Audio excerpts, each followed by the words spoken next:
Making the invisible visible, Black women 365 days of the year. Each day will spotlight a remarkable woman whose story has shaped Black, British or global diasporic history.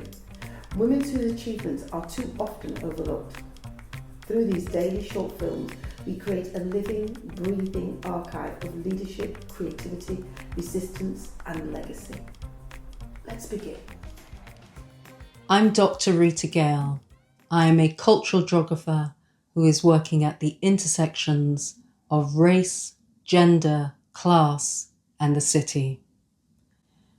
I'm interested in Black cultural production in Britain during the 21st century.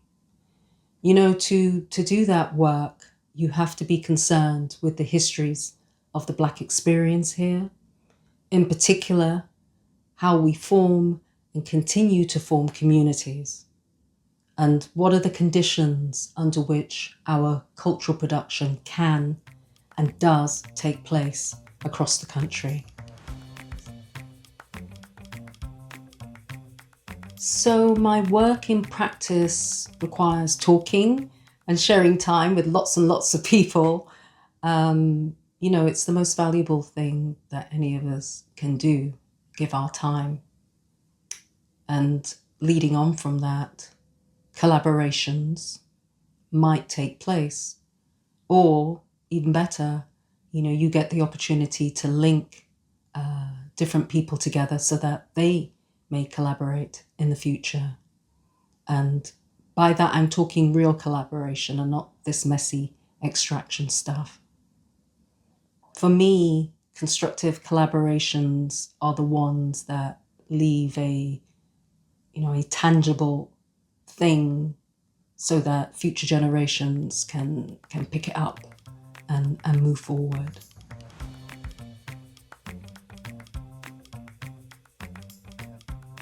When I was at school, I'm going back a few years, I must have been around like 12 or 13. We were in a general studies class and we had this really cool teacher and we would just talk really in the class. We didn't really do much work, but it was good. And one day the teacher was talking about him growing up in the 1960s.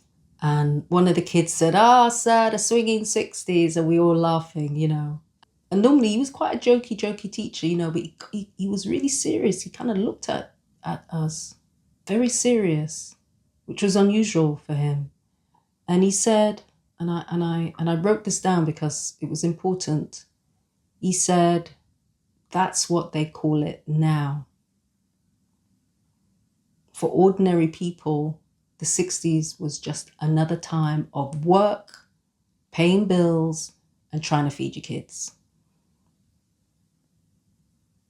And that really impacted me because it made me acutely aware of the importance of first-person narratives.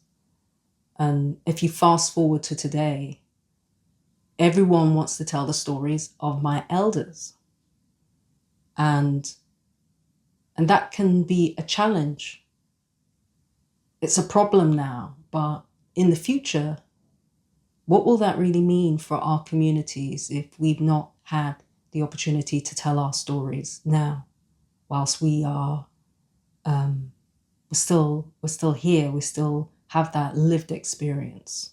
And so we all have to be vigilant and we must record our stories ourselves because it's important, whilst we can still remember those experiences.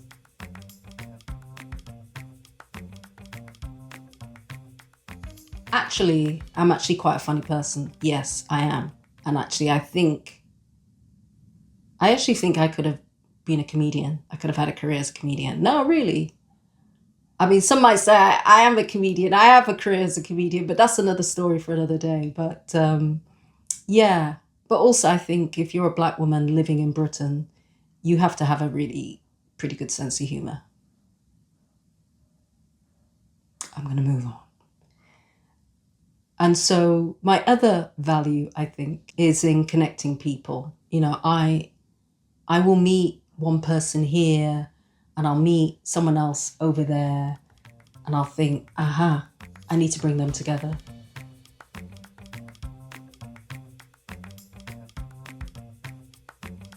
I do treat myself to acknowledge those small wins. And it's important, especially now, because our enemies are feeling quite confident. And so I may buy some music, CD format, of course. I'm a Gen Xer, so has to be physical. A meal out in good company. And, as I've got older, I'm, just spending a day with no schedule and just allowing myself to do nothing in particular. That is a joyful moment for me because, as Black women, we are constantly busy and we are constantly expected to be busy. It's really important that we give ourselves time to stop, to rest, and just to be still. Thank you for joining us for today's story. Making the Invisible Visible is our commitment to ensuring that Black women's histories and contributions are recognised, valued and kept in daily circulation. Across 2026, we will continue to share these powerful narratives, 365 days of impact, brilliance and inspiration. Stay connected, join the conversation and help us champion the women whose journeys continue to shape our world. I'm Paulette Brooks and I'm looking forward to seeing you tomorrow for the next story.